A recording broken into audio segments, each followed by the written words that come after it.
Greetings, and notice, I am not in a flannel.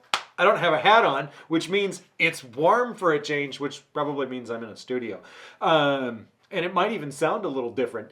We didn't change equipment, but we do have, different setting, different context. So the behavior changes a little bit, and all sorts of things change a little bit. So you have to be ready for that, right? So you know what? I think I might be getting a wee bit ahead of myself. So if you look behind me, whoosh, right there, I'll bet you can figure out what those are. There's all sorts of different kinds of them. There's different colors, there's different shapes, different sizes. Some are close-up, some aren't. Who knows what's behind me, because right now it's actually green. So anyway, the point being that if those are what I think they are... You took out the movie magic! Damn it! I broke the fourth wall. All right, sorry everyone. No, sorry, I'm joking. Yes, of course, they're blueprints, right? So everything behind me is blueprints. So imagine what I'm going to say if I have blueprints behind me and I'm sitting at a table and I'm planning, right? The point is simple. We're trying to plan for behavior. So we've talked about all these different tools that you have. There's tools that come down in the course later and the content later that you'll learn about. You can look up all these tools, but we don't go changing behaviors without having a plan of what to do, all right? So I want you to think about a couple of things. So we're going to think about a behavior plan. That's number one. The other thing I want you to think about is a toolkit, right? Tool belt, tool box, tool whatever, tool bucket. I don't care what your concept is that you think of when you think of tools, but think about yourself carrying a whole bunch of those with you. So when in behavior analysis, or when we're doing the work of modifying our own behavior or trying to get other people to do things or manage people or whatever the case may be, or work with dogs and fish and cats and pigeons, I don't care what it is that you're doing, you better have a plan.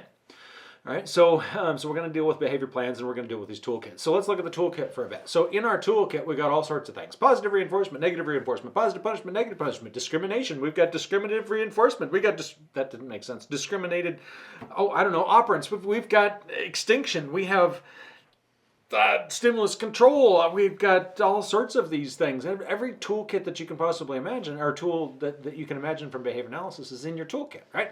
So maybe you're a person that really likes shaping. Maybe you're a person that really likes chaining. So you know how to use those tools really well. So you're carrying those things along with you. But you know what? You need a plan as to when to use them. You don't use a chaining, you don't use a total task chaining procedure with someone that can only remember one step out of 25. You use a total task chaining procedure when if it's a short set of tasks and the person is flipping brilliant, all right, they're completely functional. So there's certain times when we use tools. So let's back up just a wee bit here and let's look at the blueprint for behavior itself. So if we're trying to make a behavior change, we want to figure out how we're going to change it. Do we want to increase the behavior? Do we want to decrease the behavior? Do we want it to stay the same? Do we want this person to engage in a behavior in a different setting? So let's go back to the construction example.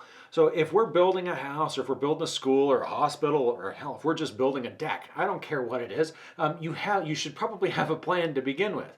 You should probably know what lengths you need to make. You should probably know what you're going to put in first. Like, for example, if you're building a deck, I'll bet you do your foundation work first. If you're building a house, whatever, I bet you put in the walls before you put in the wiring. I'll bet you definitely put in walls before you put in a ceiling. It's the same thing with behavior. You can't do certain things until other things have been done. So we need that to be built into our plan. So if we're trying to be successful at quitting smoking or whatever it is, we need to know what we're currently doing.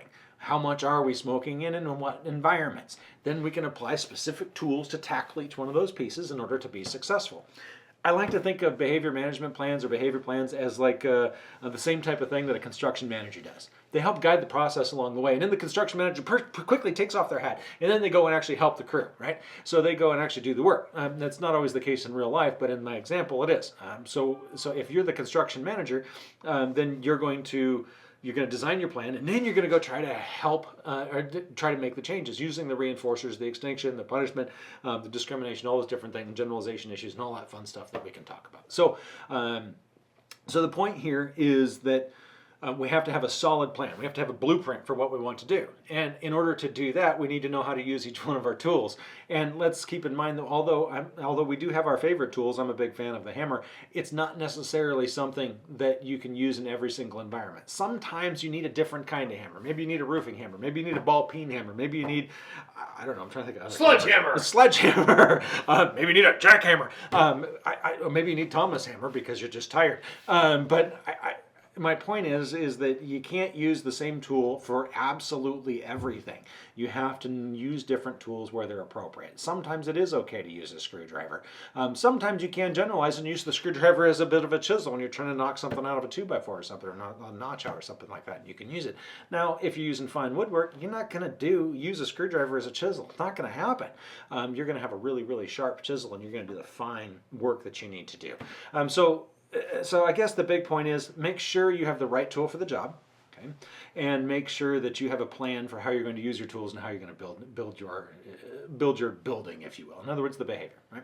A couple more things you want to think about here is that we want this stuff to continue past our experience, right? So past us doing the management, how are we going to get people to continue to do the work, right? That's that last piece. So when we build that behavior plan, sure, we can get somebody to build a deck, but now we want them to build a deck when we're not around.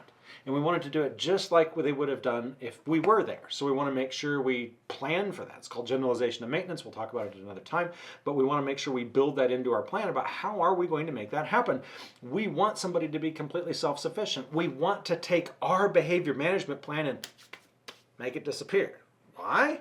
Because if we have to continue to apply these contingencies, if we have to continue to prompt people to get their damn job done, then we're not doing our job as a manager. We're making them dependent upon us. We want to make them dependent upon the environment that they operate in. We want to teach these people to do the things that they can do without the guidance and the prompting and all the direct heavy-duty managing that you might need to do. It's the same thing with behavior analysis. When you're working with behavior, you might need some prompts along the way, but eventually we want to fade those prompts out. So that all builds in to your behavior plan. So it's a really big thing. I know this lecture is getting a bit long, but there's a lot to it, and I just want you to remember it's the same thing as working on a job site or same thing building anything. You have a plan before you go and do it. And if you don't, well, then you're flying by the seat of your pants, and you better be a damn good expert before you do that. Why? Because, well, you're going to screw it up. That's okay. Then we don't mind screw-ups.